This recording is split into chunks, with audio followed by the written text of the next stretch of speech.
And checker को समझ में आ जाता है, हाँ, लैंग्वेज पढ़ के कि पढ़ाई की है नहीं की है। एग्जैक्ट आंसर लिख रहे हो तो समझता है पढ़ाई की है, एंड एग्जैक्ट आंसर्स नहीं है मतलब मन से कुछ तो लिखा है, एंड जो मन से लिखा है उसको मार्क्स नहीं है।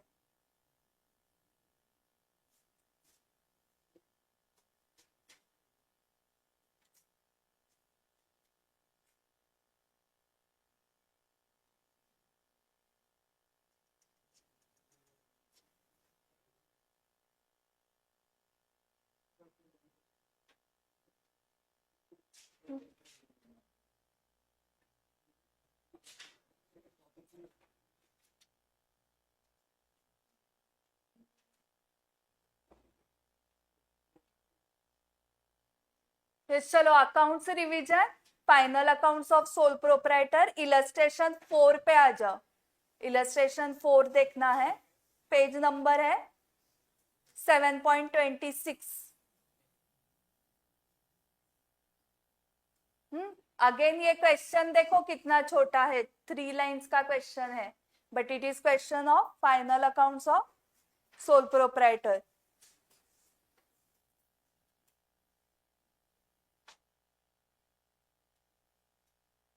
ओके, वो क्वेश्चन स्टार्ट करने से पहले 3 स्टेप्स याद रखो।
ओके, सो सारे स्टूडेंट्स देखो, सीए की एग्जाम्स या कौन सी भी आपकी बीकॉम की एग्जाम हो, जो भी एग्जाम्स आप लिख रहे हो, उसके लिए ये 3 ही स्टेप्स इंपॉर्टेंट होते हैं। First step is concept clarity, so आप कंसेप्ट पहले सीखते हो, करेक्ट। सो उसके लिए ज्यादा टाइम नहीं लगता है, करेक्ट। फॉर एग्जाम्पल हमें क्रिकेट सीखना है, तो क्रिकेट के रूल्स जो टेक्निकल टर्म्स है वो सीखने के लिए आपको कितना टाइम लगेगा, 3-4 घंटे, करेक्ट। बट टर्म सीखने के बाद, रूल सीखने के बाद इमीडिएटली हम क्रिकेट खेलने को जा सकते हैं क्या, कि चलो समझा इसको 4 बोलते हैं, इसको 6 बोलते हैं, हाँ समझ ले सगळं, चलो अभी खेलते हैं, ऐसे होता है क्या? नहीं। तो ये स्टेप 1 है, और आपको पासिंग कितना है, 50% है ना। ओके, तो इतने कंसेप्ट तो समझे ही होंगे सारे सब्जेक्ट्स के, कळलंय ना 50%च्या वरती सगळ्यांना। अभी सेकेंड स्टेप सॉल्विंग प्रैक्टिस, ये लगती है 5 to 7 times, 4 to 5 times for accounts, maths, economics, and 7 to 10 times for law. Okay, जो फेल होते हैं वो कौन से रीजन की वजह से फेल होते होंगे, कि प्रैक्टिस कम की है, सॉल्विंग प्रैक्टिस 2 टाइम्स 3 टाइम्स ही करते हैं वो। और जो पास होते हैं उन्होंने कितनी बार किया रहता है, 5 to 7 टाइम्स किया रहता है। ओके, सो मैं सिर्फ बता रही हूं। सो जिनको पास होना है वो 5 to 7 टाइम्स करेंगे, जिनको फेल होना है वो 2 to 3 टाइम्स करेंगे। ओके, अपना अपना चॉइस है। And next is paper presentation in exam environment. Okay, net practice करते हैं क्या क्रिकेटर्स बिफोर 1 डे मैच? तो ये नेट प्रैक्टिस मतलब ही हमारा सॉल्विंग प्रैक्टिस। ओके, सो जो नेट प्रैक्टिस होती है वो कहाँ पर करते हैं? वो ऐसे गली में करते हैं क्या? गली क्रिकेट जो होता है, मतलब ग्राउंड, जैसे ग्राउंड का जो भी पोजीशन होगा, जिस टाइप का ग्राउंड होगा उसी टाइप के स्पेस पे खेलना पड़ेगा ना हमें। नहीं तो वनडे खेलना है स्टेडियम में और प्रैक्टिस चल रही है सीमेंट के रोड पे, ऐसे नहीं होता है ना। जिस स्टेडियम में खेलना है उधर का वेदर कंडीशन वगैरह, वहां के कंट्री के रूल्स, वो जाके सब वहां पर प्लेयर्स को सेट होना पड़ता है। मैच अगर परसों है तो कल जाके नहीं चलेगा ना, पहले ही जाके वहां पर सेट होना पड़ेगा उस वेदर को, एंड देन वहां पर प्रैक्टिस करके देखना पड़ेगा, करेक्ट? क्योंकि हर एक स्टेडियम का ये भी अलग अलग होता है फीचर्स। सो उस स्टेडियम को पहले समझ लेना पड़ेगा ना, जिस ग्राउंड पे हम खेलने वाले हैं, करेक्ट? तो ये सब पहले के प्रैक्टिस करनी पड़ती है। सो वैसे ही जो पेपर प्रेजेंटेशन है वो एग्जाम एनवायरनमेंट में करना चाहिए। मैं घर पे बैठ के पेपर लिख रही हूँ तो मैं कौन से भी 3 घंटे लूंगी, रात को 9 to 12 सॉल्व किया, मॉर्निंग में किया। ओके, सो ऐसे पेपर घर पे लिखना एंड प्रॉपर क्लासरूम पे आके लिखना, क्योंकि आपको एग्जाम सेंटर पे जाके लिखने हैं पेपर्स। सो पुणे में आप अगर आप रहते हो तो घर से एग्जाम सेंटर तक जाने के लिए बीच में बहुत सारे मुश्किलें आती है ना, एडवेंचर्स करके जाना पड़ता है। गाड़ी चलाना एक एडवेंचर है पुणे में, सो एडवेंचर पार्क में अलग से जाना ही नहीं पड़ता है। सो वो सब ट्रैफिक हैंडल करके आपको एग्जाम सेंटर पे जाना, एग्जाम सेंटर पे जाने के बाद क्लासरूम ढूंढना, एग्जाम एनवायरनमेंट में लिखना पेपर। सो ये सब इंपॉर्टेंट है, करेक्ट? सो इसके लिए इसकी प्रैक्टिस जिसने की है 2 to 3 times, उसको मेन एग्जाम में कुछ दिक्कत नहीं आएगी, क्योंकि वो स्टेडियम पहले ही देखा हुआ है ना उसने। ओके, बट वो जो घर पे लिखता है पेपर, उसको पता ही नहीं है कि एग्जाम सेंटर को जाने के लिए बीच में इतना ट्रैफिक लगता है, तो कितना टाइम पहले निकलना है घर से। तो उस सब की प्रैक्टिस होनी चाहिए। और ये तीनों स्टेप्स में ये थर्ड लास्ट स्टेप है तो ये कम इम्पोर्टेंट, एंड ये फर्स्ट है तो ये ज्यादा इम्पोर्टेंट, ऐसे है या तीनों इक्वली इम्पोर्टेंट है? तीनों इक्वली इम्पोर्टेंट है। ओके, वो सीक्वेंस में भले ही लास्ट है। ओके, सो ये तीनों स्टेप्स आपको करने होंगे। ओके, सो इसमें स्मार्ट वर्क क्या है बताओ? स्मार्ट वर्क इस पे ज्यादा टाइम देना। कंसेप्ट क्लियर है तो बार बार कंसेप्ट ही क्लियर नहीं करने हैं, सॉल्विंग प्रैक्टिस करनी है, ठीक है? एंड सो हार्डवर्क क्या है इसमें? स्मार्ट वर्क एंड हार्डवर्क दोनों का कॉम्बिनेशन करके आपको ये एग्जाम जीतनी है। सो स्मार्ट वर्क क्या है कि इसके ऊपर ध्यान देना, एंड हार्डवर्क क्या है, इसको 5 times करना है, 7 times करना है, ये हार्डवर्क है। ओके, अभी किसी स्टूडेंट ने 12 घंटे पढ़ाई की मतलब उसने हार्डवर्क किया, बट उसने सॉल्विंग प्रैक्टिस नहीं की, उसने रीडिंग किया लॉ का 12 घंटे। तो वहां पर रीडिंग कंपटीशन अरेंज की है क्या सीए इंस्टीट्यूट ने, कि 3 घंटे में कौन कितना लॉ पढ़ रहा है, जिसके ज्यादा पेजेस पढ़ के हो गए वो विनर, वो पास हो गया। सो पढ़ के फायदा ही नहीं है, मतलब उसने स्ट्रेटेजी रॉन्ग थी सेल्फ स्टडी की। हार्डवर्क किया क्या? यस, बट स्मार्ट वर्क किया क्या? नो। वहां पर क्या करना है, उसकी प्रैक्टिस करनी है ना। अगर वहां पर क्रिकेट जाके खेलना है तो how to read, how to play cricket, ये बुक 10 बार पढ़ के क्रिकेट आएगा क्या? में नहीं आएगा। सो आपको पता है क्रिकेट खेलने के लिए क्रिकेट की ही प्रैक्टिस करनी है, तो मुझे 3 घंटे वहां पर बुक नहीं रीड करना है, लॉ का क्वेश्चन आंसर्स लिखने हैं, तो मुझे प्रैक्टिस भी क्वेश्चन आंसर्स की करनी है। तो हमने की थी क्या वो प्रैक्टिस? आज टेस्ट थी तो कुछ स्टूडेंट्स ने की, कुछ स्टूडेंट्स ने नहीं की, जिन्होंने की वो भी कम की है, वो 5 to 7 times करनी है, ठीक है? सो मेन एग्जाम के पहले तक तो 5 to 7 times आपका हो जाना चाहिए। क्वेश्चन आंसर्स की प्रैक्टिस बोल रही हूं मैं, ठीक है? Smart work hard work combination समझा? अभी माइंडसेट कैसे होना चाहिए वो भी बता देती हूँ।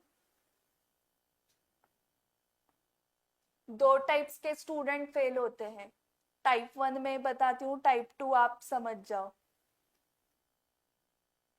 Type 1 is under confident student, वो फेल होता है क्योंकि खुद के ऊपर विश्वास नहीं है। तो दूसरा कौन सा होगा? Over confident. मतलब हमारा कॉन्फिडेंस कैसे चाहिए? Balance, normal, correct. एंड ये सबको पता होता है कि अभी हम डरे हुए हैं या हम जोश में है, ओवर कॉन्फिडेंट है, ये खुद को समझता है। ओके, सो ये माइंडसेट होना चाहिए, ये तैयारी होनी चाहिए इस टाइप की। तो आप कौन सी भी एग्जाम क्लियर कर सकते हो, foundation, inter, final, BCom, FS, TY, MBA.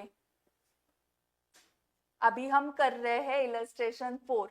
सो इलस्ट्रेशन 4 में show how you would compute the amount debited to P and L account. So यहाँ पर एक ही अमाउंट आपको फाइंड आउट करनी है, amount to be debited to profit and loss account. Okay, so on 1st April 21 provision for doubtful debts existed at 14,000. so 14,000 ये क्या है? ओपनिंग बैलेंस है या क्लोजिंग? ओपनिंग बैलेंस किसका, कौन से अकाउंट का ओपनिंग बैलेंस है? प्रोविजन फॉर डाउटफुल डेट्स का ओपनिंग बैलेंस है ये। डेबिट या credit balance? Credit balance. So आप इस अकाउंट को अगर प्रिपेयर करोगे तो आपकी शुरुआत होगी बाय बैलेंस ब्रॉट डाउन, ये समझा? नेक्स्ट लाइन पढ़ो।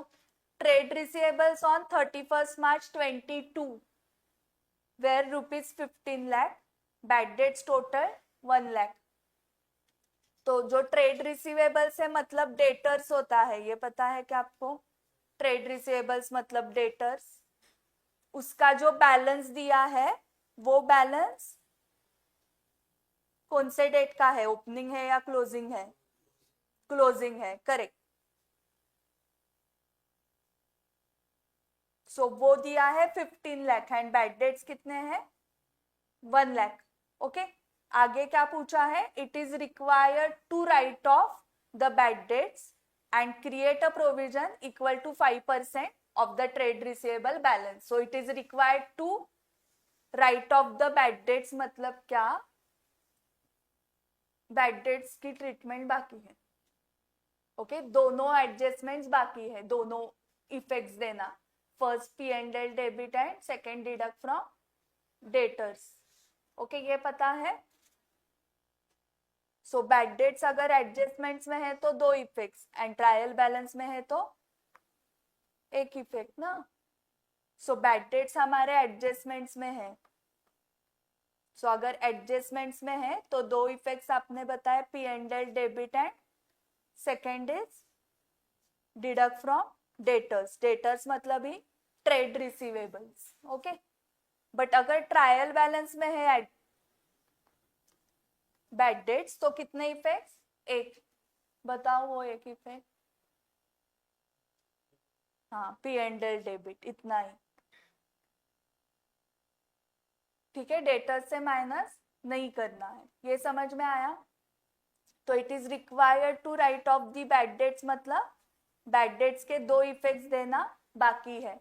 बैड डेट्स हमारे 1 लाख है। ओके, सो दो इफेक्ट्स क्या है? P and L debit and deduct from debtors. So यहां पर सिर्फ एक मैं चेंज कर रही हूं अभी, पी एंड एल डेबिट की जगह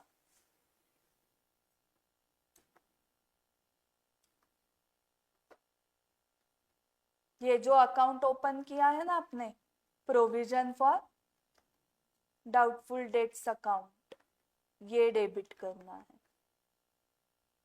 ओके, ये अकाउंट आपके पास है तो ये अकाउंट डेबिट करना है, ये अकाउंट नहीं है तो P and L account debit करना है। हमारे पास है ये अकाउंट, करेक्ट, तो हम ये अकाउंट डेबिट करने वाले हैं। So to bad debts 1 lakh. Okay, and second effect क्या है? Deduct from debtors. Okay, so यहाँ पर वो नहीं है, बैलेंस शीट नहीं है ना, इसलिए डेटर से डिडक्ट नहीं किया है।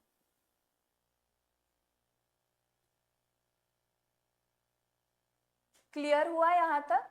Second effect, deduct from debtors. अभी इसके बाद प्रोविजन करनी है 5%। ओके, सो 5% प्रोविजन 15 लाख पे करोगे या 14 लाख पे करोगे?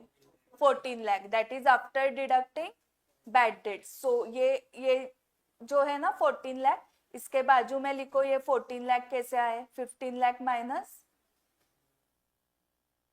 1 लाख। ओके, क्लास के स्टूडेंट्स जो ऑनलाइन अटेंड कर रहे हैं वो प्रेजेंट ऐसे लिखो, प्रेजेंट, एब्सेंट प्रेजेंट वाला प्रेजेंट चैट बॉक्स में, तो समझेगा आपका अटेंडेंस मुझे। 15 लाख माइनस 1 लाख, 14 लाख पे परसेंटेज कैलकुलेट करो, 5%, 70,000, करेक्ट।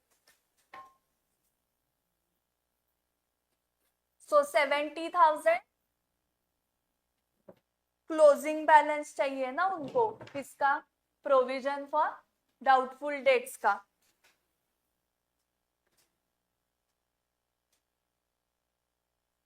ठीक है, सो ये हमें बैलेंस चाहिए, रिक्वायर्ड मतलब क्या? ये बैलेंस चाहिए। प्रज्ञा प्रेझेंट आहे आणि प्रज्ञा ऐकतीये पण, नुसतंच लॉग इन नाही केलेलं लिंकवर। अरे वा, अजून एक आहे, विराट कोहली पण प्रेझेंट आहे। कोण आहे विराट कोहली? हा आहे का? धीरज? विराट कोहली सारखे कष्ट घेतो का नुसतंच नाव ठेवतो अकाउंटला? नाव ना, वाटलंच कष्ट कोणाला नाही घ्यायचे विराट कोहली एवढे।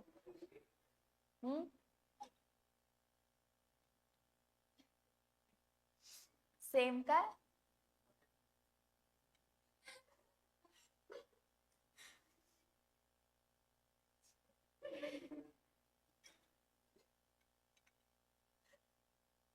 ही बिलो 18 ची लक्षण आहे ती। हो, त्यामुळेच असं होतंय। काय करणार? होशील ना कंप्लीट तेव्हा मग।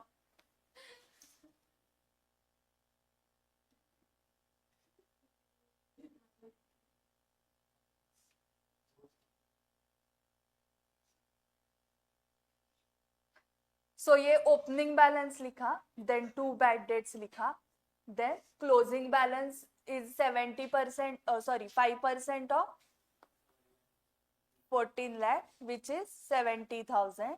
सो जो बैलेंसिंग फिगर है इस अकाउंट की 1,30,000 balancing figure. Closing balance and balancing figure का डिफरेंस समझा क्या आपको? क्लोजिंग बैलेंस क्या है इस अकाउंट का? 70,000। क्लोजिंग बैलेंस है 70,000, टोटल है इस अकाउंट का 1,70,000 एंड बैलेंसिंग फिगर है 1,30,000। सो बैलेंसिंग फिगर क्या आ गई? By profit and loss account debit, by profit and loss account. So 1,30,000 is the amount to be debited to P&L account. So यही question पूछा था, what amount to be debited to P&L। Okay, account through समझ लिया, अभी statement through देखो। Statement में पहले opening provision 40,000 है, bad dates written of 1 lakh, so short provision है 60,000 एंड रिक्वायर्ड प्रोविजन है 70,000। सो 60 plus 70, additional amount required to be debited is 1,30,000। Short provision का बैलेंस, ओपनिंग बैलेंस 40,000 ही था, बट हमारे बैड डेट्स हो गए 1 लाख के। सो प्रोविजन कितनी शॉर्ट हो रही है? 60,000 शॉर्ट हो रही है, प्लस रिक्वायर्ड प्रोविजन जो क्लोजिंग बैलेंस आपको कितना चाहिए था? 5% ऑफ 14 लाख, दैट इज 70,000। सो दोनों मिला के आपको इतनी प्रोविजन करनी होगी ना, 1,30,000 की प्रोविजन क्रिएट करनी होगी। सो प्रोविजन क्रिएट करने की जर्नल एंट्री है क्या है? प्रोविजन क्रिएट करने की जर्नल एंट्री क्या है? विराट कोहली सांगतोय आपल्याला. गोपी प्रसाद, सौरभ, राहुल आहेत का हे क्लास मधले? नाही हे प्रेझेंट. हा, सौरभ आहे, गोपी प्रसाद, राहुल, प्रज्ञा आहे ना. काहीतरी तर एखादं कुठलं तरी 2 अकाउंट डेबिट क्रेडिट करा ना. पहिलं डेबिट सांगणार आहे. कुठला अकाउंट डेबिट करताय?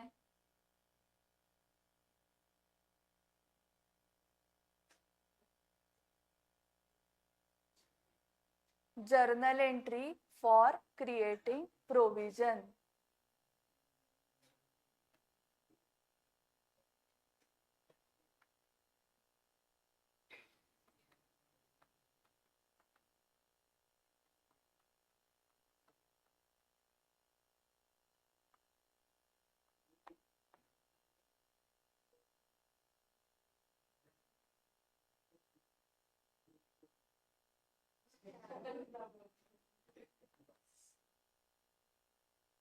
लिखो ये एंट्री, पता नहीं है आपको, वहां पर ही लिखो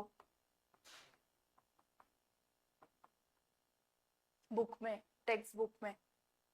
मॉड्यूल लाया है क्या किसी ने? क्लासरूम तक पहुंचा है किसी का मॉड्यूल?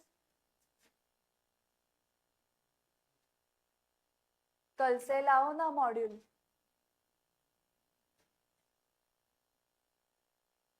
जिस इंस्टीट्यूट की एग्जाम दे रहे हो उसका आदर रखोगे तो चांसेस है पास होने के. चांसेस. हाँ,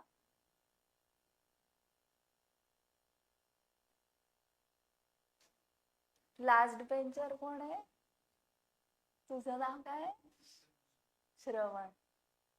श्रवण करत झोपला तो मगाशी. की छान झोप लागली त्याला.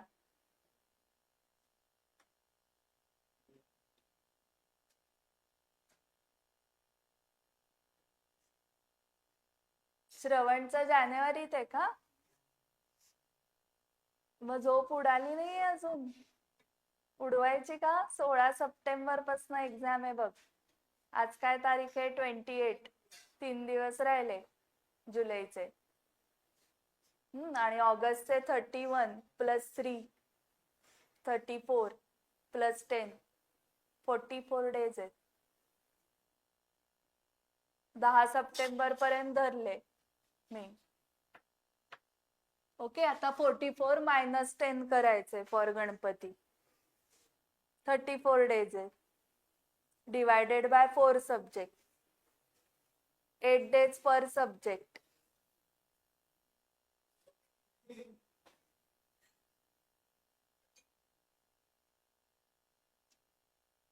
मला वाटलं एवढं निवांत चाललंय तर जॅन असेल. असं सप्टेंबर आहे असं वाटतच नाही. हिच्याकडे बघून वाटतं ही सप्टेंबर देणार आहे. ऍक्शन मधून कळतं की नाही समोरच्याच्या.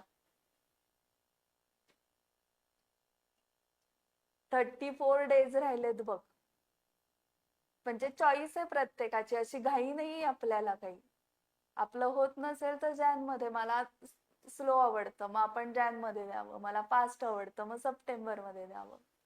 खूप टेन्शन येणार असेल 34 दिवसांचं तर जॅन द्या ना. एवढं टेन्शन नाही घ्यायचं. एकच हृदय दिलंय. किती हार्ट अटॅक्स येत आहे बघताय तुम्ही. लहान लहान मुलांना पण हार्ट अटॅक येत आहे. सो काही स्ट्रेस, डिप्रेशन, टेन्शन नाही घ्यायचं. आरामात.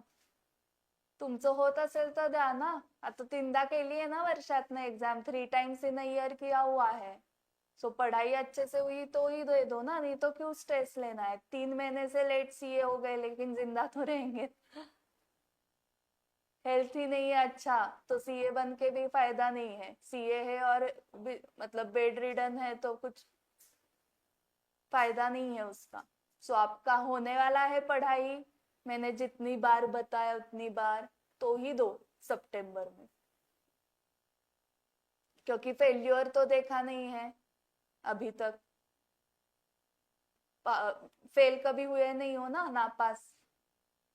सो अचानक वो रिजल्ट आया तो डायरेक्टली स्ट्रेस में जाते हैं स्टूडेंट्स। एंड 100 में से सारे पास होने वाले नहीं है। कितना परसेंट रिजल्ट लगा अभी? 15। तो 85 ऐसे ही थे, वो फेल हो गए। 15% निकालो, 8 स्टूडेंट्स इंटू 15%। कोण आहे तो 1.2? एक पूर्ण आणि दुसरा 0.2 कोण? कळतंय का? ही रियालिटी आहे, रियालिटीच सांगते मी फक्त. आणि इथे प्रज्ञा, विराट कोहली, गोपी, सौरभ, राऊत हे 5, 8 आणि 5, 13 च करा 15%, तरी ते पूर्ण होत नाहीत 2. ते तरी 2 पूर्ण आहेत का? नाहीच आहे. म्हणजे एक तुम्ही सगळे धरून मग एक. कौन है वो एक?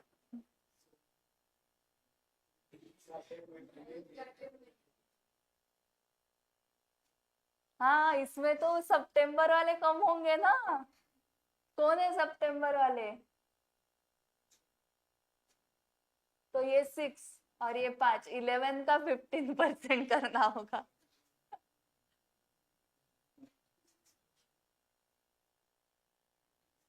कितना आ रहा है? सो कुछ भी करके एक ही आ रहा है। सो देखो,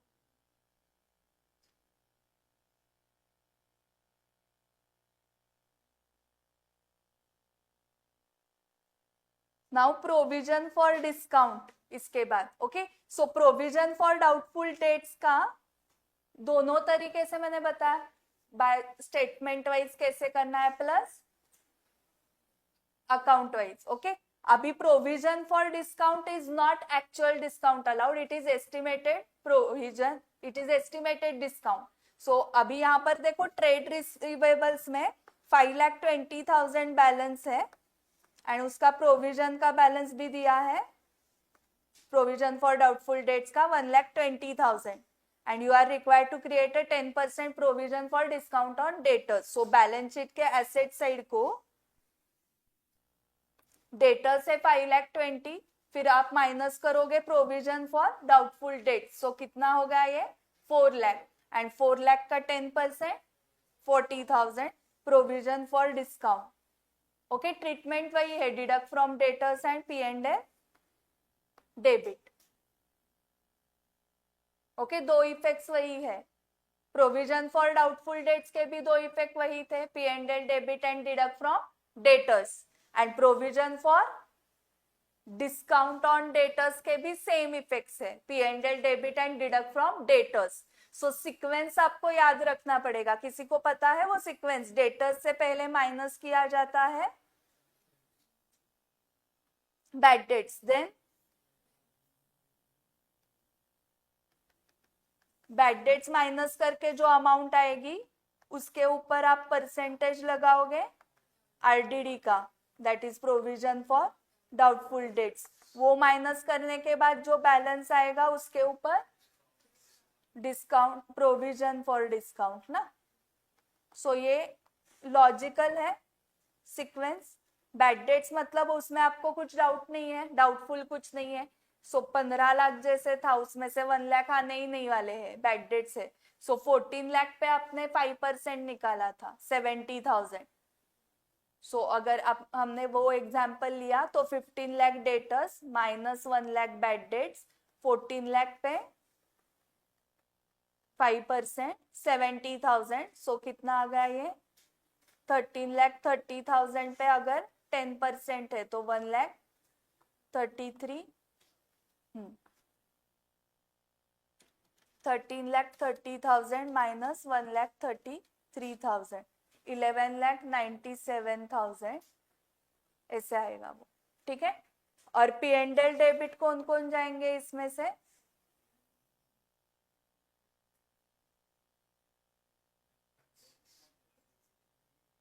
बैड डेट्स प्रोविजन को डेबिट होगा, ये भी क्लोजिंग बैलेंस है ना, सो ये भी नहीं जाएगा, ये वाली अमाउंट गई ना, सो ये भी नहीं गया और ये जाएगा P&L को debit. Provision for depreciation now, okay, so आपको डेप्रीसिएशन बेसिक एंट्री आती है, depreciation account debit to fix assets account, correct.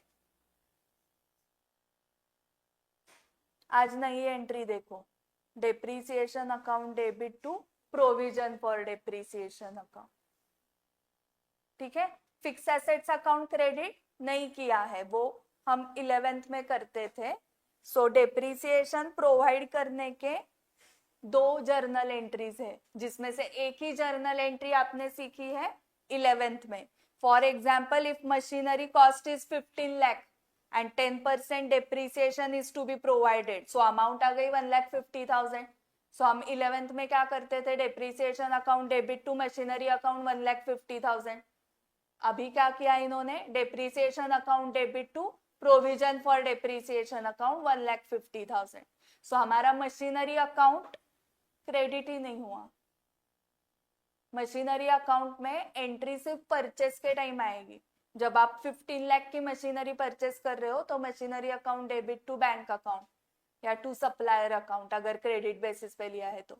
सो वही एक एंट्री सिर्फ आएगी मशीनरी अकाउंट में। एंड फिर डेप्रीसिएशन की एंट्रीज कहाँ पर जा रही है, प्रोविजन फॉर डेप्रीसिएशन अकाउंट में, ठीक है। एंड फिर P&L को कौन जाएगा इसमें से, डेप्रीसिएशन, हाँ वो सेम है, P&L account debit to depreciation account,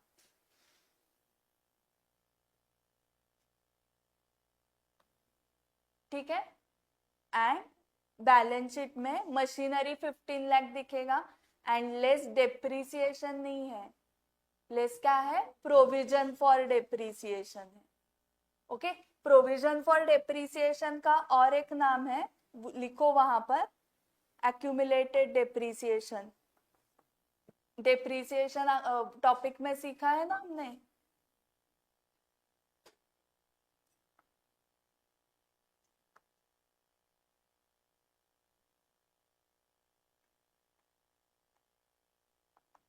accumulated depreciation. सो नाम से ही समझ में आ रहा होगा कि इसमें एवरी ईयर का डेप्रीसिएशन एक्यूमुलेट हो रहा है। सो 1,50,000 1 ईयर का है, सो 2 ईयर्स का कितना होगा, 3 लाख, 3 ईयर्स का 4,50,000। सो सपोज ये मशीनरी का पहला ईयर है, 13,50,000 हो गई वैल्यू इसकी। अभी नेक्स्ट ईयर की बैलेंस शीट कैसे दिखेगी, सेकेंड ईयर की, मशीनरी 15 लाख ही दिखेगा इन inner column, and provision for depreciation दिखेगा 3 lakh and outer column 12 lakh. ये सेकेंड ईयर का बैलेंस शीट हुआ। थर्ड ईयर कितना दिखेगा, 15 लाख माइनस 4,50,000,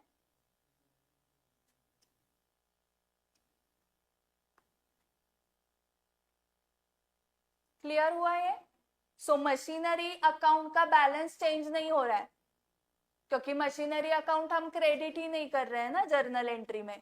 हम कौन सा अकाउंट क्रेडिट कर रहे हैं, provision for depreciation account credit कर रहे हैं, और debit depreciation account. So provision account credit करने की वजह से हर साल प्रोविजन अकाउंट का बैलेंस बढ़ रहा है।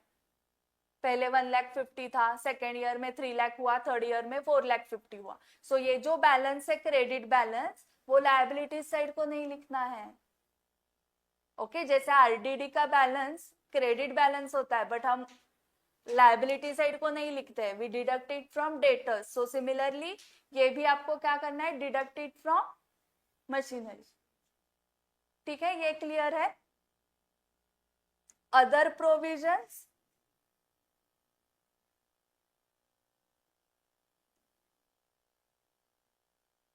now abnormal loss of inventory by accident or fire, loss by fire account debit to purchases account, entry and अगर इंश्योरेंस लिया है, जैसे यहाँ पर loss if goods destroyed are destroyed by fire 6,000 and insurance company admits the claim 4,500. So insurance company account debit 4,500, P&L account debit 1,500 to loss by fire 6,000. So P&L के debit को check करो correct गया है क्या. To loss by fire 1,500. Balance sheet में insurance claim 4,500 and trading account में purchases will be reduce by 6,000. Okay, 11th में आप ट्रेडिंग अकाउंट के क्रेडिट साइड को लिखते थे by goods destroyed by fire. So वो सीए फाउंडेशन में वैसे नहीं करना है. You need to deduct it from purchases. ये पता है आपको goods sent on approval basis, इसकी ट्रीटमेंट सेल्स की एंट्री रिवर्स करनी है एंड उसको स्टॉक में दिखाना है एट कॉस्ट. सो जैसे आप ऑनलाइन प्लेटफॉर्म से परचेसेस करते हो फ्रॉम अमेजोन वगैरह, तो 7 days रिटर्न पॉलिसी पता होगा आपको. मतलब क्या, वो घर आया आपने जो मंगाया है वो 7 days आपको दिए जाते हैं अप्रूव करने के लिए. 7 days में आपने रिटर्न नहीं किया तो वो क्या समझता है, सेलर एक्सेप्ट किया है बायर ने. ओके, 7 days में कुछ आपको लगा कि एज पर क्वालिटी नहीं है, साइज रॉन्ग है, कलर रॉन्ग है, तो आपको रिटर्न करने का हक है क्या? यस है. ओके, ऐसे पॉलिसी है उनकी तो ही, नहीं तो नॉन रिटर्नेबल भी रहते हैं. सो यहाँ पर उनकी पॉलिसी है good sent on approval. Sent मतलब अभी तक सेल नहीं हुआ है, सिर्फ अप्रूव सेंड किया है. सो अमेजोन ये प्लेटफॉर्म है, सेलर कोई अलग है ना. So Amazon is actually agent. Okay, so Nike के शूज अगर आप अमेजोन से मंगवाते हो तो सेलर अमेजोन नहीं है, सेलर नाइके शूज है. Amazon is agent which is online platform, you are customer. Okay, so जो नाइके शूज वाला है वो कब सेल बुक करेगा, उसके अकाउंट्स में सेल कब रिकॉर्ड करेगा, जब 7 days में आप शूज रिटर्न नहीं कर रहे हो.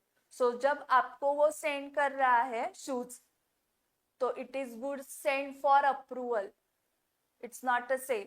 बट 7 days में आपने रिटर्न नहीं किया है तो 7 days खत्म होने के बाद वो सेल रेकॉर्ड करेगा. ठीक आहे. सो त्याचं ठरलं जानेवारी, श्रावणचं झोपून टाकलं त्याने. 34 दिवसात काही होत नाही, जाऊ दे. ज्यांमध्ये मॅडम म्हणतात टेन्शन नका घेऊ, झोपून टाका, बी स्ट्रेस फ्री.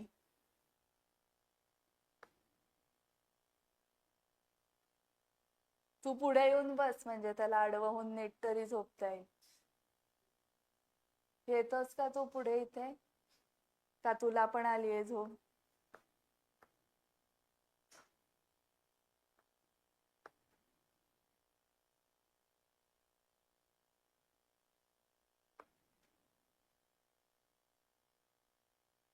$1,500 दिलेत का इन्स्टिट्यूटला एक्झाम फी?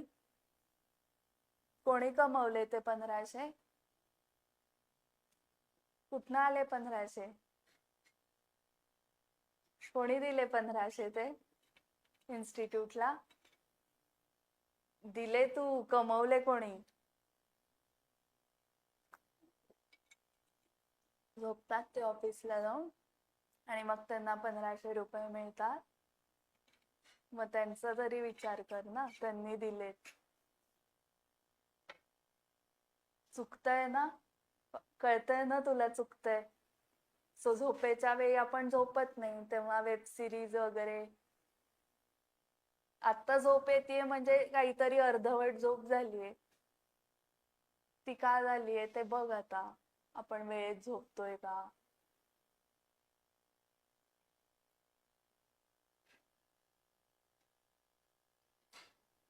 सो मोठ्या क्लासमध्ये जाऊन सुद्धा झोपलो तरी फेलच होणार आहे.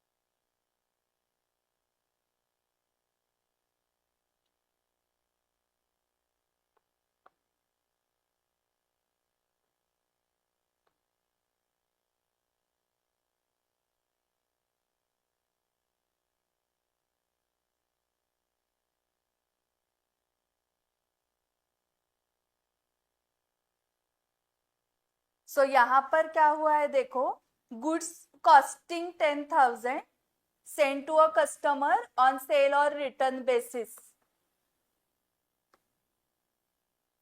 for rupees 12,000 and this the entry for such unapproved sale shall be like this. So यहाँ पर गुड्स की कॉस्ट 10,000 है एंड सेलिंग प्राइस है 12,000 एंड वो कस्टमर को सेंड किए हैं, नॉट सोल्ड, फॉर सेल और रिटर्न बेसिस. सो अगर सेल ट्रीट किया है तो सेल की एंट्री रिवर्स करनी होगी. Sales account debit to trade receivables 12,000. And अगर ओनर वो नहीं है गुड्स का, क्योंकि अभी तक सेल हुआ ही नहीं है, तो ओनर कौन है? आप ओनर हो. ओके एक तो ओनर होगा ना कोई, तो अगर आइदर हम ओनर रहेंगे नहीं तो कस्टमर ओनर होगा. बट कस्टमर ने अप्रूवल नहीं दिया है अभी तक, मतलब वो ओनर नहीं है. सो ओनर कौन है? हम ओनर है. तो हम ओनर है तो हमारा स्टॉक है वो, तो क्लोजिंग स्टॉक की एंट्री आती है आपको, stock on approval account debit to trading account. But यहाँ पर अमाउंट कौन सी ली है? कॉस्ट. हाँ कॉस्ट लिया है ना. एंड सेल रिवर्स करते वक्त सेल प्राइस लेनी है. सेल्स की एंट्री रिवर्स करते वक्त सेल प्राइस लेनी है. एंड कॉस्ट कब लोगे? जब क्लोजिंग स्टॉक रिकॉर्ड कर रहे हो तब. ठीक है. Goods used other than for sale.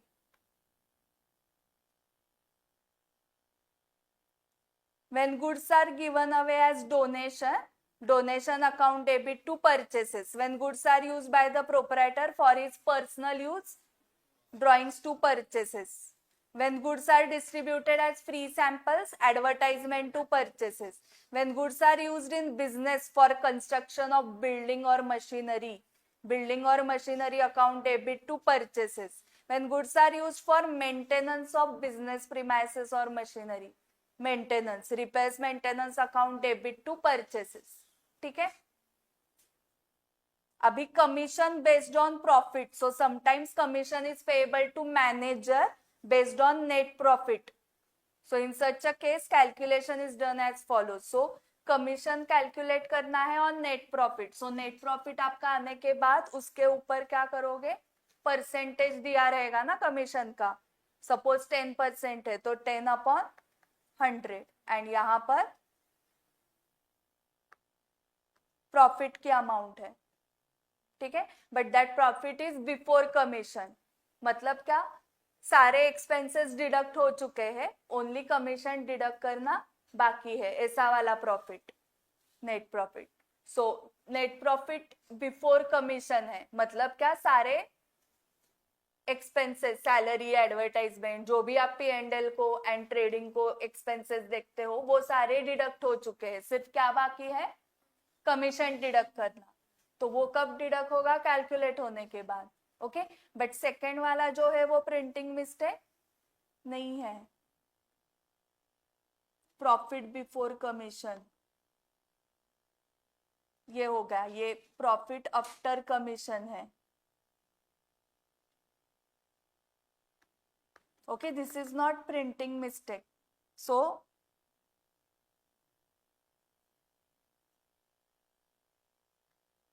Profit after commission में चेंज देखो क्या है. यहां पर एक प्रॉब्लम आपको मैं बताती हूं, आप सॉल्यूशन बताओ. ओके. जो प्रॉफिट आफ्टर कमीशन का मीनिंग है ऐसा profit after deducting commission. And यहाँ पर वो बोल रहे हैं कि कमीशन आपको कैलकुलेट करना है on net profit which is after commission. तो कमीशन कब कैलकुलेट करोगे? जब आपको नेट प्रॉफिट मिलेगा after commission. And net profit after commission कब आएगा? जब आपको कमीशन की अमाउंट पता होगी तब. सो एक दूसरे पे डिपेंड हो रहे हैं ना ये. कमीशन कब कैलकुलेट कर पाओगे? जब नेट प्रॉफिट होगा आफ्टर कमीशन, क्योंकि उसके ऊपर परसेंटेज लगाना है ना कमीशन का. नेट प्रॉफिट आफ्टर कमीशन मतलब क्या? Profit after deducting commission. So वो नेट प्रॉफिट आपको कब मिलेगा? After deducting commission. एंड उस नेट प्रॉफिट पे परसेंटेज कमीशन कैलकुलेट करने के लिए लगाना है. सो फिर कमीशन कब कैलकुलेट होगा? जब नेट प्रॉफिट आफ्टर कमीशन मिलेगा। And net profit after commission कब मिलेगा? जब कमीशन की अमाउंट पता होगी तब। सो यहाँ पर प्रॉब्लम क्या है? दोनों एक दूसरे पे डिपेंड है।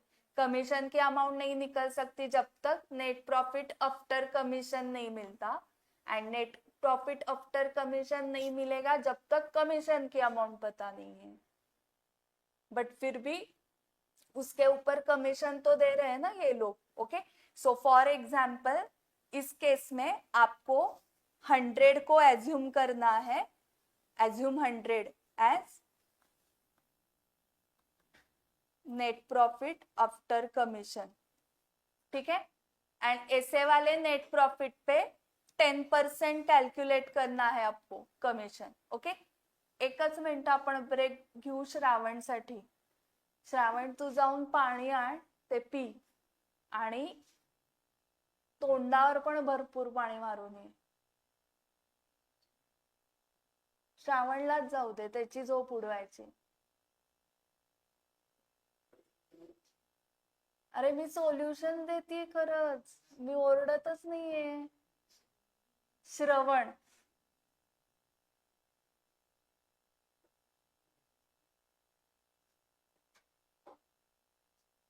पनिशमेंट पण नाहीये, ओरडत पण नाहीये, सांगतेय मी सोल्युशन चांगलं। आता कलियुगात कुठली पनिशमेंट आणि हे हक्कच नाहीये टीचरला पनिशमेंट द्यायचा, ओरडायचा आहे का? हक्क नाहीच आहे। आई वडिलांनाही नाहीये आणि टीचरलाही नाहीये, तेच घाबरून आहेत मुलांना। सो ये नेट प्रॉफिट आफ्टर कमीशन 100 आया है, एज्यूम किया है मतलब हमने, और उसके ऊपर 10% रेट लगाना है। तो कमीशन की अमाउंट कितनी आएगी? 10। 100 into 10% is 10। Okay, so net profit after commission है मेरा 100, कमीशन है 10, तो नेट प्रॉफिट बिफोर कमीशन हुआ 110। ओके, सो इसको वर्टिकल में अगर हमने लिखा net profit after commission 100, commission is 10, तो 110 क्या है? Net profit before commission. सो net profit before commission question में ये दिया रहेगा, करेक्ट। सो net profit before commission question में दिया है 1,10,000, और आपको कमीशन फाइंड आउट करना है, तो क्रॉस मल्टीप्लाई करो 1,10,000 इंटू 10 अपॉन 110। कैलकुलेटर है आपके पास? सो कितना आ रहा है? 10,000 कमीशन की अमाउंट है। ओके, सो अभी 1,10,000 माइनस कमीशन करो 10,000, कितना आया? Net profit after commission 1 lakh. 1 lakh आ गया net profit after commission. 1 lakh into 10%, so वही दिया था ना उन्होंने, 10% on what? 10% on net profit after commission, ठीक है। सो ये 10,000 में यहां पर लिख रही हूं, हाँ, कमीशन की अमाउंट।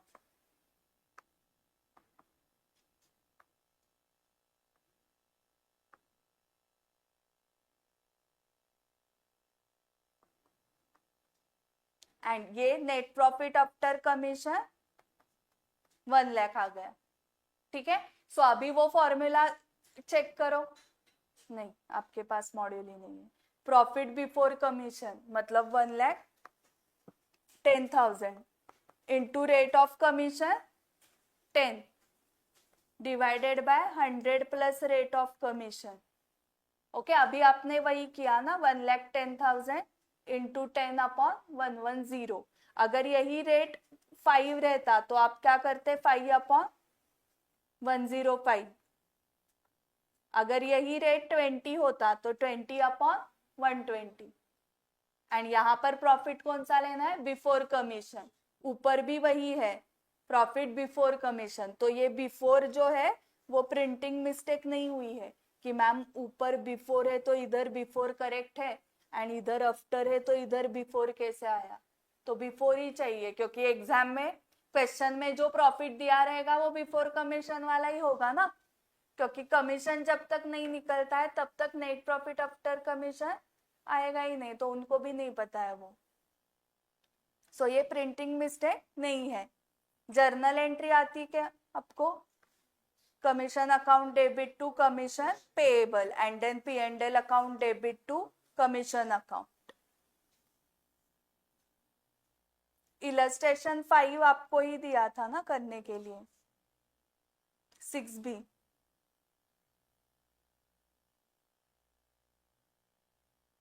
ओके, इस टाइप का क्वेश्चन किया है क्या आपने?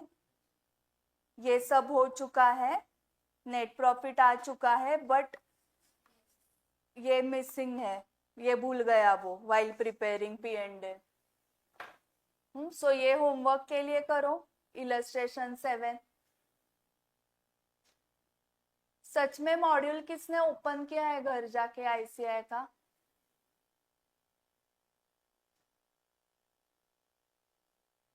ओके,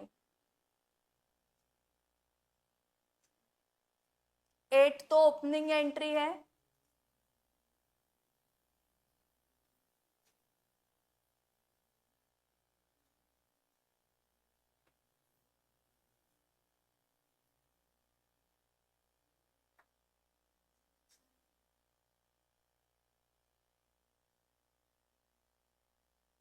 ओके, 9 में, इलस्ट्रेशन 9 में input CGST, input SGST and output IGST and आपको फाइनल अकाउंट्स प्रिपेयर करना है। तो IGST के अगेंस्ट कौन सा इनपुट अलाउड है? दोनों। आउटपुट IGST के अगेंस्ट इनपुट क्रेडिट ले सकते हो आप, C का भी और S का भी। सो ये 3000 हुआ एक्सेस ना,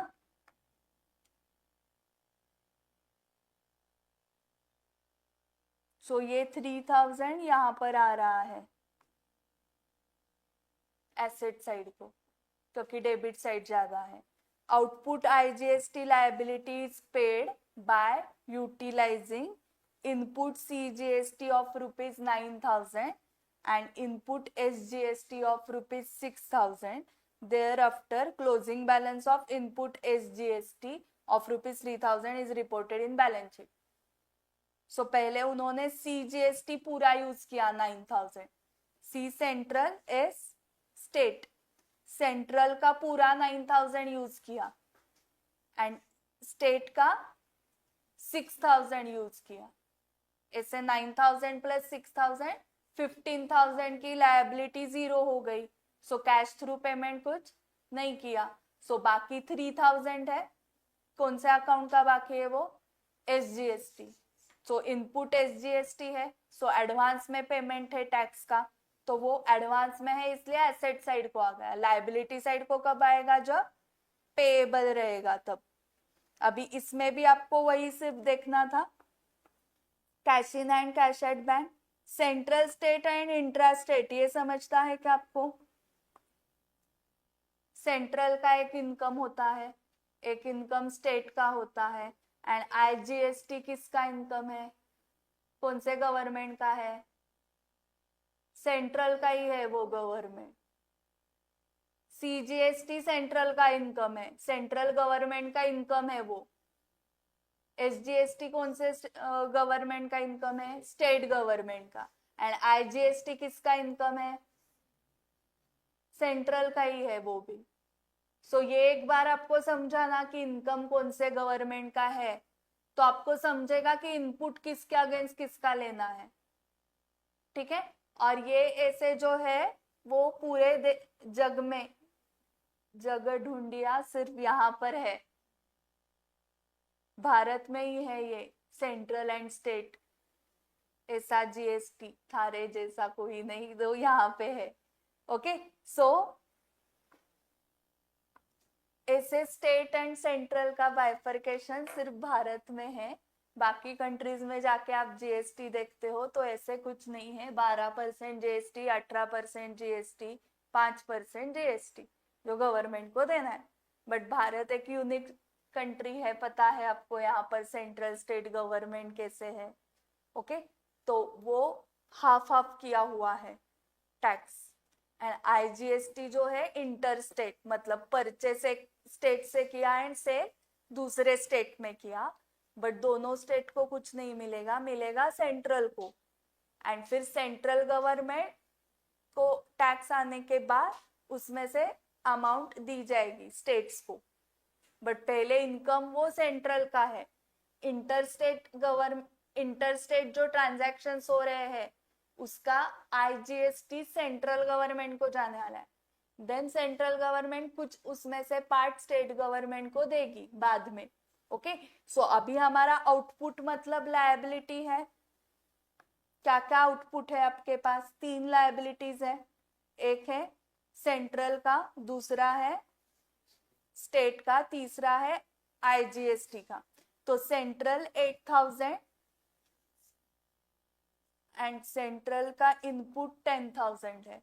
सो यहाँ पर 2000 एक्सेस बाकी है, 2000 इनपुट बाकी है। एसजीएसटी का भी सेम दिख रहा है, स्टेट का 8000 लायबिलिटी है एंड वो लायबिलिटी सेट ऑफ करके अगेंस्ट इनपुट 2000 इनपुट बैलेंस अभी भी है स्टेट में।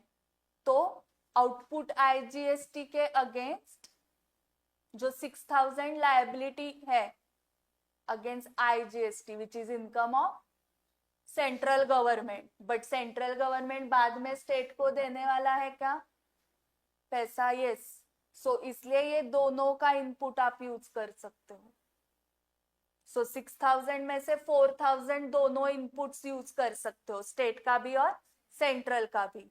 सो फिर लायबिलिटी कितनी बचती है? 2000। वो कहां पर लिखोगे? लायबिलिटी साइड को, आउटपुट आईजीएसटी, ठीक है। और ये उसका वर्किंग है, ये सब आउटपुट है, ये इनपुट है, ठीक है। सीजीएसटी का 8000 8000 हो गया, ये 8000 8000 हो गया एसजीएसटी का। सो इनपुट को 10,000 के इनपुट को ऐसे बाइफरकेट किया है, 2000 8000 2000 8000। सो ऐसे करके आईजीएसटी का balance 2000 which to be paid in cash. Central का इनपुट है, इनपुट सीजीएसटी, मतलब आपने सेंट्रल गवर्नमेंट को पेमेंट किया है तो वो आउटपुट एसजीएसटी के अगेंस्ट सेट ऑफ नहीं हो सकता, क्योंकि आउटपुट एसजीएसटी मतलब स्टेट का लायबिलिटी। तो स्टेट गवर्नमेंट क्या बोलेगा? आपका जो इनपुट है वो सेंट्रल का है, सो जो आपने पेमेंट किया है वो सेंट्रल गवर्नमेंट को किया है, तो उसका सेट ऑफ हम नहीं दे सकते। सो इसलिए सी एंड एस एक दूसरे के अगेंस्ट सेट ऑफ नहीं हो सकते। सेम अगर आपकी लायबिलिटी है, सीजीएसटी की लायबिलिटी है, आउटपुट, लायबिलिटी इज आउटपुट ना, एंड आपके पास इनपुट में सीजीएसटी एसजीएसटी है, तो सेंट्रल गवर्नमेंट वाले क्या बोलेंगे? ये जो पेमेंट किया है आपने वो स्टेट गवर्नमेंट को किया है, टैक्स का पेमेंट, इसका इनपुट आप नहीं ले सकते हो against central. Okay, but IGST का चलेगा, क्योंकि आईजीएसटी इनकम दोनों लोग शेयर करते हैं, दोनों गवर्नमेंट शेयर करते हैं। सो ये इतना ही पार्ट बताना था ना, बाकी आप करने वाले थे 11 में ओपनिंग एंट्री। 12 बहुत बड़ा क्वेश्चन है ना, आता है क्या आपको? 12 किया है क्या कभी? 12 13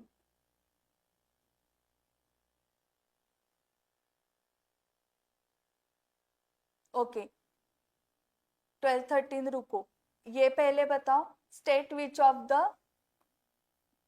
विच one of the items 1 to 6 above, 1 to 6 above, but ऊपर तो 5 ही है, so 1 to 5 above are transfer to provision, transfer to reserves, neither related to provision nor reserves.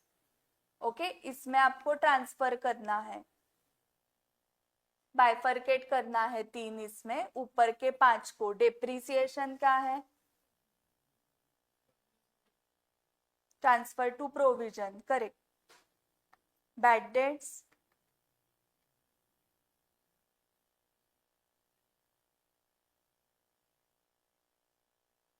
increase in provision for doubtful debts, transfer to provision. Retained profits, liability for tax, provision. ये neither provision nor reserve था, bad debts. Okay क्योंकि वो actual loss है, उसमें ना provision है ना कुछ रिजर्व है।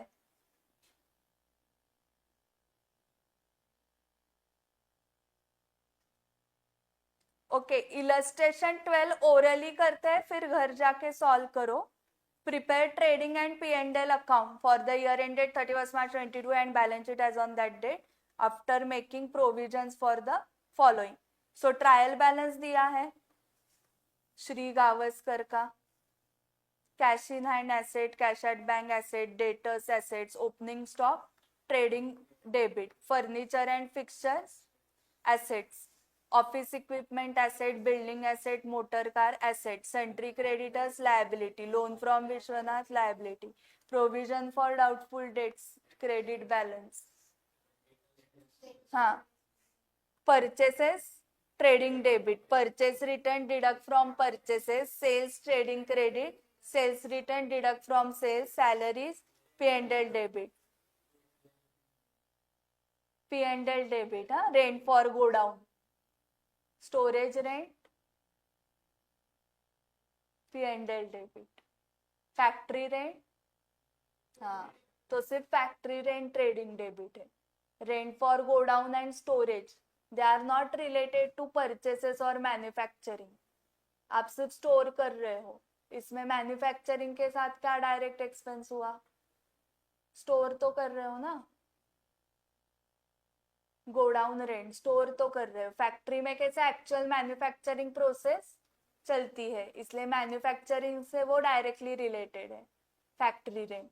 तो ये कहाँ पर P&L debit. Interest on loan from Vishwanath P&L debit, rates and taxes P&L debit, discount allowed to debtors P&L debit, ये P&L credit, freight on purchases trading debit, carriage outward P&L debit, drawings less from capital, printing stationery, electricity charges, insurance premium, general office expenses, bad debts, bank charges, motor car expenses P&L debit, capital liability side. Okay building used for business by 5% depreciate, deduct from building and P&L debit, furniture and fixtures by 10%, one steel table purchased during the year for 14,000 was sold for the same price but the sale proceeds were wrongly credited to sales account। ये question first time कर रहे हो?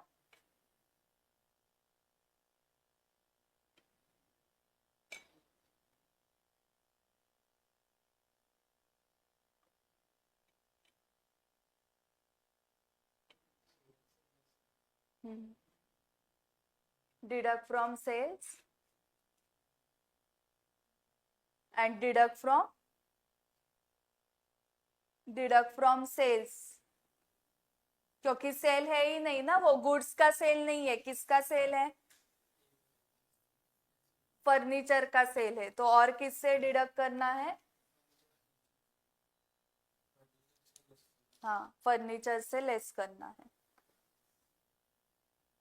सो furniture से less करने के बाद जो amount आएगी उसके ऊपर 10%। सो 14,000 को परचेस किया है फर्नीचर एंड सेल भी एट द सेम प्राइस किया है, was sold for same price. So profit loss कुछ नहीं हुआ ना। सो फर्नीचर की अमाउंट ढूंढो, ये। सो 2,14,000 माइनस 14,000, 2,00,000 पे डेप्रीसिएशन 10% से था ना, 20,000। P&L debit and deduct from furniture. Office equipment by 15%। Purchase of a typewriter during the year for ₹40,000 has been wrongly debited to purchases. हाँ, correct. Deduct from purchases, add in office equipment. So office equipment में add करने के बाद कितना percent? 15%। Office equipment 1,60,000 है, इसमें plus 40,000 किसके? Typewriter के। तो अगेन कितना हुआ? 2,00,000 एंड 2,00,000 पे 15%, 30,000। P&L debit and deduct from machinery या office equipment, office equipment. And ये मोटर कार बाय 20%, वही ना, P&L debit deduct from motor car. Value of stock, closing stock, trading credit, asset side.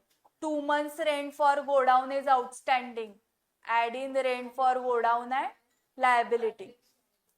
Interest on loan from Vishwanath is payable 12% per annum. This loan was taken on 1st May 21. कितने months का interest आएगा? 1st May को लिया है loan, 11 months का। Loan की amount है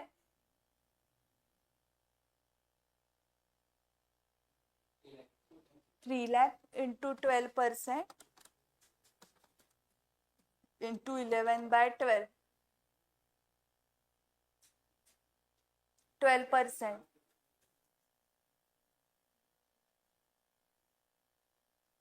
okay, जिनको पास होना है कैलकुलेट करो कैलकुलेटर पे।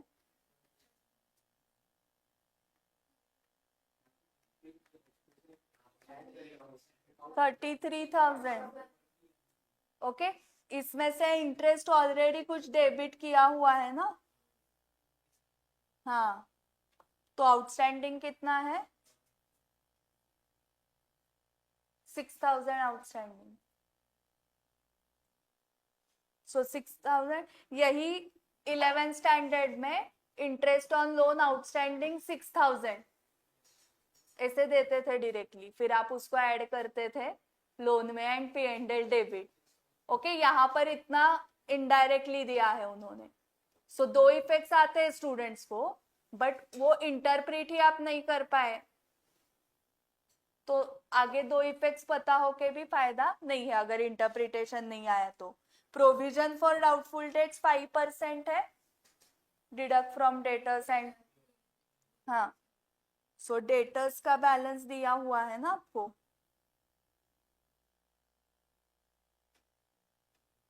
ये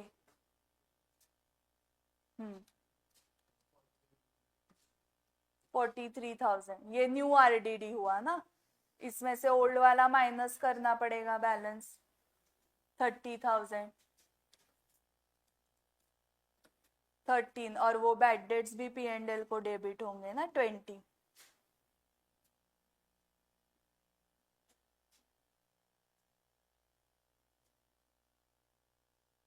$33,000 आ गया।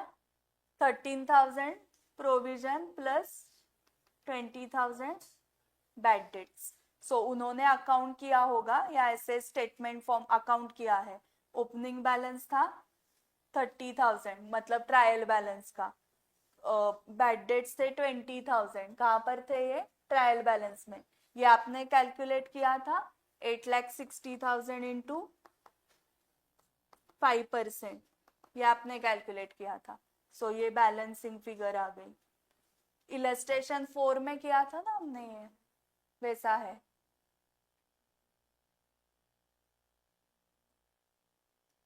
Insurance premium includes 40,000 paid towards proprietor's life insurance policy.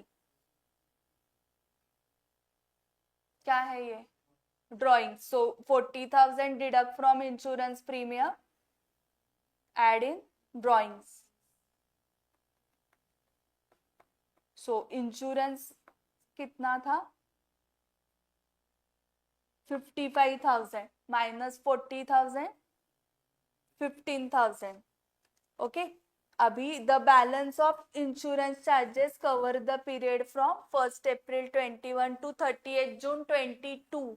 सो ये पीरियड कितने मंथ्स का हुआ?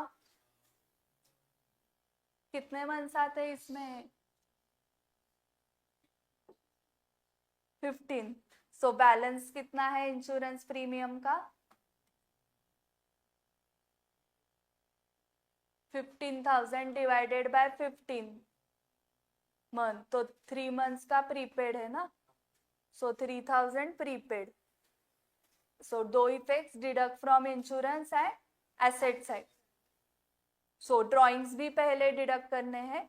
55,000 इंश्योरेंस प्रीमियम है ना टोटल, उसमें से ये 40,000 माइनस किए for what? Drawings. And then ये 15,000 अपॉन 15 इंटू 3,000 माइनस किया, सो 12,000 P&L को डेबिट होगा. सो प्रीपेड के भी दो इफेक्ट्स देने हैं एंड इसके भी दो इफेक्ट्स देने हैं. अभी 13 एक बाकी है. सो ये वाला कुछ याद आ रहा है क्या? ये बैंक ओवरड्राफ्ट वाला.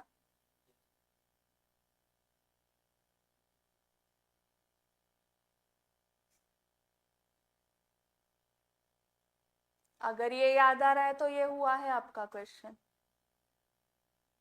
आप ट्राई करोगे ये 13 होमवर्क के लिए. एंड एक्सरसाइज का क्या है? मतलब मैन्युफैक्चरिंग कल से स्टार्ट कर सकते हैं ना, अगर आप एक्सरसाइज भी कंप्लीट कर रहे हो तो.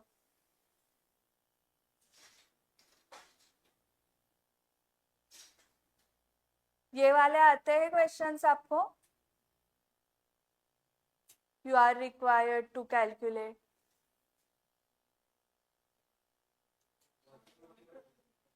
आते हैं ना?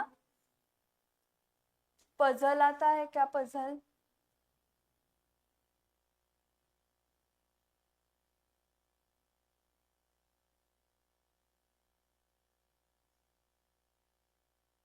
पजल ये आया था एग्जाम में.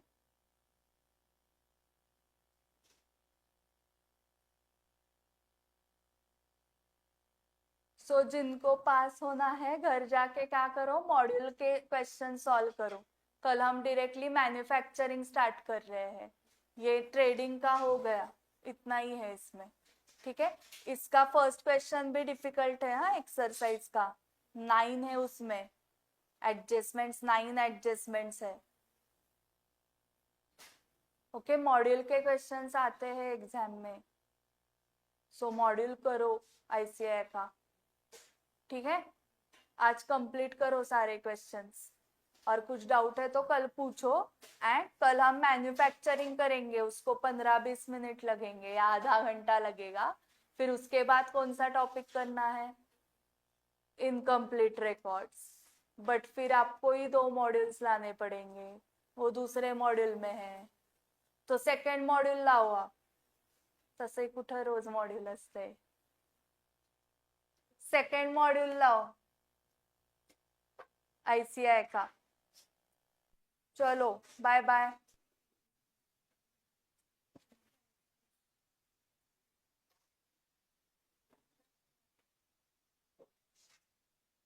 कल का शेड्यूल कैसे है आपका? हाँ ना, 5 to 6 ही ना. ठीक है.